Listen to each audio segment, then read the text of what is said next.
হঠাৎ করেই সোনা আর রূপোর দামে যেন আগুন লেগে গেছে। দাম যে হারে বাড়ছে তাতে সবার মনেই এখন একটাই প্রশ্ন, হচ্ছেটা কি? চলুন এই পুরো বিষয়টার গভীরে গিয়ে আসল কারণটা খুঁজে বের করা যাক। এই শিরোনামটা বোধহয় একদম ঠিক কথাটাই বলছে, তাই না? বিশেষ করে সামনেই তো বিয়ের মরশুম। এই সময়ে অনেকেই সোনার গয়না কেনার কথা ভাবেন, কিন্তু দামের এই বহর দেখে তো কপালে চিন্তার ভাঁজ পড়াটাই খুব স্বাভাবিক। পরিকল্পনা এগোবে কিভাবে, সেটাই তো এখন বড় প্রশ্ন। আর আসল প্রশ্ন তো এটাই, রাতারাতি এমন কি হলো যে সোনার দাম এতটা বেড়ে গেল? এই বিশ্লেষণের মাধ্যমে আমরা এর পেছনের কারণগুলোই এক এক করে খুঁজে দেখব। আচ্ছা, কারণ খোঁজার আগে চলুন প্রথমে আসল সংখ্যাগুলো দেখে নেওয়া যাক। কলকাতা আর ঢাকার বাজারে আজকে দাম ঠিক কোথায় গিয়ে দাঁড়িয়েছে সেটা জানলে পুরো ছবিটা আরও পরিষ্কার হয়ে যাবে। এই টেবিলটার দিকে একবার দেখুন। কলকাতায় 22 ক্যারেট সোনার 10 গ্রামের দাম প্রায় 1,32,000 টাকা। অন্যদিকে ঢাকায় প্রতি ভরির দাম 2,27,000 টাকাও ছাড়িয়ে গেছে। মানে 10 গ্রামের হিসাবে দামটা দাঁড়াচ্ছে প্রায় 1,95,000 টাকা। বোঝাই যাচ্ছে দুই শহরের বাজারেই দাম আকাশ ছোঁয়া, তবে ঢাকার বাজার কলকাতার চেয়েও বেশ খানিকটা এগিয়ে আছে। আর গল্পটা কিন্তু শুধু সোনায় থেমে নেই। এই সংখ্যাটা দেখুন, ভারতে মাত্র এক সপ্তাহের মধ্যে প্রতি কেজি রূপোর দাম বেড়েছে 19,000 টাকা। ভাবা যায়, এই বৃদ্ধিটা সত্যি অবাক করার মতো। বেশ, দামের পরিসংখ্যান তো দেখা হলো।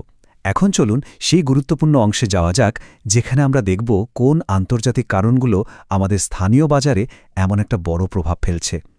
পর্দার আড়ালে আসলে কি ঘটছে? এর পেছনের মূল ধারণাটা হলো নিরাপদ সম্পদ বা সেফ হেভেন অ্যাসেট।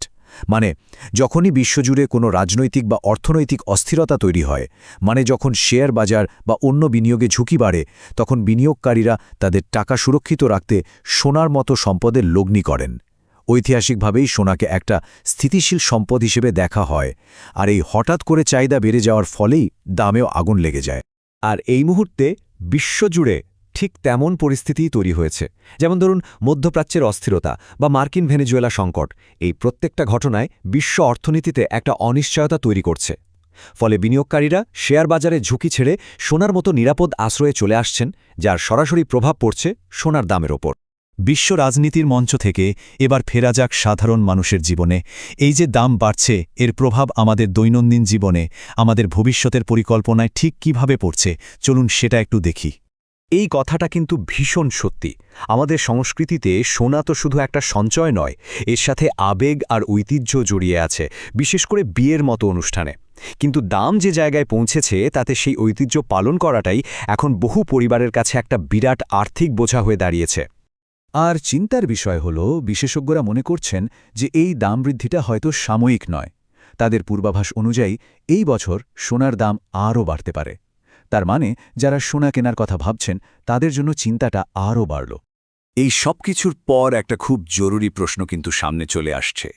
এই অস্বাভাবিক দাম আর বাজারের এত অস্থিরতার মধ্যে সোনা কি আর আগের মতো নির্ভরযোগ্য এবং সেরা সঞ্চয়ের মাধ্যম হিসাবে আছে? আর এই প্রশ্নটাই আজ আমরা এখানে রেখে যাচ্ছি। একদিকে আন্তর্জাতিক অস্থিরতা সোনার দামকে ঠেলে ওপরে তুলছে, আবার অন্যদিকে সেই দামই সাধারণ মানুষের ক্রয়ক্ষমতার বাইরে চলে যাচ্ছে। এমন পরিস্থিতিতে সোনা কি তার নিরাপদ সম্পদের তকমা ধরে রাখতে পারবে? সঞ্চয়ের জন্য এর ভূমিকা কি হবে, সেটা এখন নতুন করে ভাবার বিষয়।